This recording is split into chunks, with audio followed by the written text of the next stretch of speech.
Hello everybody and welcome back to a brand new video. We just hit 48.1k subscribers. Let's try to hit 50k by election day. Please like this video down below and subscribe to the channel. And now we are going to do the Senate map prediction for the month of September. But first I would like to show you guys my updated governor's map. Not a whole lot has changed. I will be doing the governor and senator predictions together, because I feel like a whole separate video for the governor predictions, I don't necessarily think it's really required. I don't think that there's a whole lot of details that need to be looked at here. Obviously, I think Montana is going to be the only flip. I think that Scott will hold by a decent margin up in Vermont. And I think that Dan Forest is going to lose by around 6 or 7 points to Roy Cooper down in North Carolina. So that's really it for the governor's map. Not a whole lot of stuff going on here. Republicans are going to gain one net seat, and that would be the state of Montana. And now we will start our updated 2020 Senate map here. We're going to fill in some of these safe states first. We're going to go South Dakota, obviously, safe Republican. Same thing with Nebraska, same thing with Oklahoma, Arkansas, Louisiana, Mississippi, Alabama, which will be a flip, by the way, Tennessee, Kentucky. Mitch McConnell should hold on in Kentucky without a problem.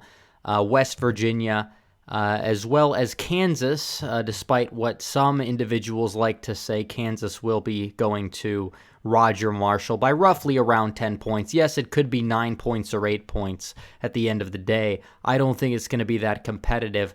Wyoming and Idaho are going to be also in the safe red column. And that should do it for the safe red states. Now I will focus on the safe blue states here. So the state of New Hampshire, it doesn't seem like there's going to be a massive challenger to Jeanne Shaheen up in New Hampshire. New Hampshire, Massachusetts, Rhode Island, New Jersey, Delaware, which a very interesting development could happen. You never know. Maybe Lauren Witzke gets it within 10. I hope that would be the case, but Delaware would probably go for the Democrats. Illinois as well. Oregon is a big one. Those are all going safe blue, as well as the state of Virginia. So a lot of polling has come out, and Daniel Gate is far behind the mark of where he would need to be to get it to be a likely race. It's like going to Warner by like 14 points or so. So you never know what's going to happen at the end of the day, but right now we're going to put those in the safe blue column. So now we'll start going east to west, and we will decide which way the states are going to go.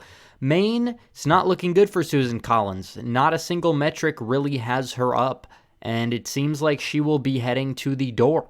A lot of the fundraising metrics do not favor her. A lot of the polling does not favor her either in the state of Maine. I think it's going to be a close race at the end of the day, but I do think that Sarah Gideon is going to get a flip, and that's what happens when you flip-flop so much. You backpedal off a cliff, and then nobody really is enthused to come out and vote for you. So I think that Maine will go into the lean Democrat column. North Carolina, this is one Tillis could win. A lot of the fundamentals show him running behind Donald Trump a couple of percentage points. I would expect Tillis to fall behind. I would expect Cal Cunningham to narrowly win the state of North Carolina. South Carolina is not a competitive race. However, Democrats are putting a lot of money into the race. I don't know what the hell they're thinking. They're not going to flip South Carolina. But Lindsey Graham is not well liked. So is it going to be within 10? It could be like an 8 to a 9 point win. I'll put South Carolina as likely Republican. It has no chance at flipping whatsoever, regardless of whatever neoliberal douchebag wants to tell you. South Carolina is going to stay in the Republican column. Now, the state of Georgia. Georgia has two races. One of them will probably go to a runoff that could actually have two Republicans. I'll put it as likely red because we don't know what the hell's going to happen there. The other one, David Perdue and Jon Ossoff. I would expect Perdue to win by roughly 5 points when it's all said and done. I'll put that in the likely Republican column. I think he will outperform Donald Trump in the state of Georgia. In the state of Iowa, this is going to be a very interesting one because you have a Democrat that is consistently ahead in the polls by like 1 or 2%, but Iowa polling typically underestimates the Republicans. Joni Ernst was not expected to win last time around, but she ended up winning at the end of the day back in 2014. I would expect her to pull it off. I will put it in the lean red column despite her losing in the aggregate right now. Texas probably goes to Cornyn safe. I really can't see Cornyn losing. He'll run, if anything, like 7 to 8 points ahead of wherever Donald Trump is in the state. He won the Latino vote in 2014, although it was a low turnout election. I don't think he has a real shot to win that vote this time around. But it shows that he's not exactly as a polarizing figure compared to somebody like Ted Cruz, for example, who struggled in 2018. Besides MJ Hagar, there's no Beto mania with MJ Hagar. She really doesn't have a big chance to win it all in the state of Texas. Texas is going to go safe right at the Senate level, maybe lean to likely roughly in that range at the presidential level. But Texas at the Senate level, when you run a Texas Republican, that's always going to be safe red. And a lot of the polling data backs this up and confirms it. So we're at 48 to 45. We will go to the state of Montana. This one is a little competitive because you do have the current governor running, but a lot of the polling and, fundraising is looking better for Daines. They're really coming out hard for Daines in terms of the fundraising, putting a lot of money into it because they know that if they didn't put enough money into it, it could be a flip. But a lot of the polling data looks fairly good for Steve Daines. I would expect Daines to win by a lean, if not likely, margin. Again, governor's races are a lot different than senators' races. It's very hard for a governor in a state that has the opposite partisan lean to eventually become senator, especially in a presidential year. If we were talking about a wave year like 2018, then yeah, maybe Daines could lose to Bullock, but that's not going to be happening this time around. The state of Alaska. Alaska is an interesting one. You have a Republican running, I believe, against an independent. I think the Republican will win. It's going to be roughly around an 8-point win or so for Sullivan at the end of the day. Shouldn't really be that much of a problem for Republicans in the state of Alaska, especially because early polling typically tends to show Republicans vastly underperforming what they actually do on election day. So you do have to take that into consideration because that does matter. Now we will do the last 5 remaining states on the map here. Republicans are already at 50. So that means if Donald Trump would win the presidential election, Republicans would be able to keep the Senate. They would keep the Senate for another 2 years. And if Joe Biden was the president, that would mean Democrats would have to run the table based on the map right here in order to retake the Senate. And these are seats that Democrats, usually, in the polling, it shows them ahead in all of these states, but I'm going to analyze them here.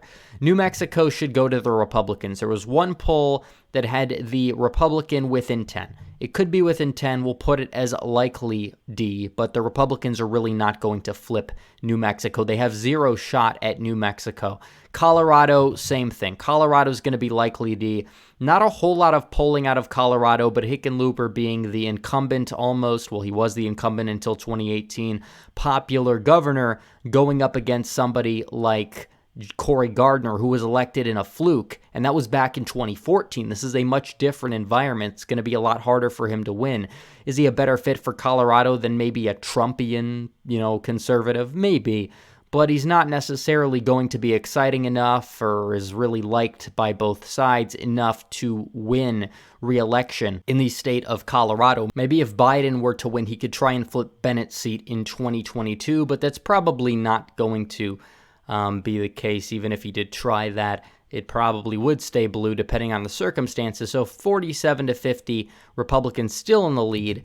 Arizona, the polls are showing it to be a little bit closer than what I originally expected. I think one of my last videos, I had it as likely D. I'm going to move it into lean D. I do think Martha McSally is going to be running behind Trump around, 4 points or so. If Trump does very well on election day, he could pull it off. She might be carried over, but it's probably not likely to happen, especially running against somebody in Mark Kelly who was an astronaut. If she was, a good campaigner, if she was actually trying, she'd be attacking him for his gun policies, but she really hasn't been doing that. It doesn't really even seem like she wants to win. And Doug Ducey appointed a loser. That's not a winning recipe when you appoint a loser. It doesn't usually translate to somebody who gets things done, somebody who's able to get reelected. But I think Doug Ducey did it so he could run for that seat when it would be up in 2022. And Ducey's approval ratings are recovering from a couple of months ago from what we saw during the epidemic spiking in Arizona. So he very well could be a formidable candidate to go up against Mark Kelly in 2022, assuming that Mark Kelly would win, which is what I would assume right now. The state of Minnesota. Jason Lewis could make it close. We've seen some polling data that has it close. We also know how abysmal presidential polling data has been in terms of presidential years in the state of Minnesota. I think that Lewis is probably going to end up losing by around 3 or 4 at the end of the day, but you never know. He could be making it close. So we're going to put that as lean D up in the state of Minnesota. So 50 to 49, and this is the last state, and I know I'm going to make a couple of people upset by doing this, especially the people that don't like me, which is kind of the reason why I'm going to do this, by the way, but I really do think it's plausible, and I'm going to make a case for it right now. John James being elected senator out of Michigan. Why is John James having a real shot to win this time? Well, several reasons. Number one, he just started advertising, and he was down in the polls like 10 points. Now the polls have gone down to 3.5% in RCP. So we know the race is tightening in the Michigan Senate race. Besides, last time at this point, he was down by 20, and he only lost by 6.5. So we know that he is clutch. We know he comes in clutch, and he could come in clutch this time even bigger, because he does have crossover appeal to Oakland County. He does have crossover appeal to people in like places like Kent County who may not be voting for Trump. John James does have a lot of crossover appeal in the state of Michigan. And Gary Peters is far below 50% in the polls. He's roughly around 47% or so. Debbie Stabenow, on the other hand, was always at 51, 52, if not 53% in the polls. And Trafalgar actually underestimated John James back in 2018 by 2% at the end of the day. They actually have John James winning in their latest poll, Trafalgar being one of these pollsters that actually knows how to poll in the Rust Belt and the Midwest. So you can see here, I'm going to make the decision to put Michigan in the Republican column. It's going to go to John James. Republicans are going to keep the Senate 51 to 49. So anyways, guys, thanks for watching this video. Please like this video down below, comment down below, and subscribe to the channel. Hit the bell for notifications so you never miss another video. Follow me on social media, become a member, donate to the Patreon, or subscribe. Star links in description. As always, guys, thanks for watching. Red Eagle, out.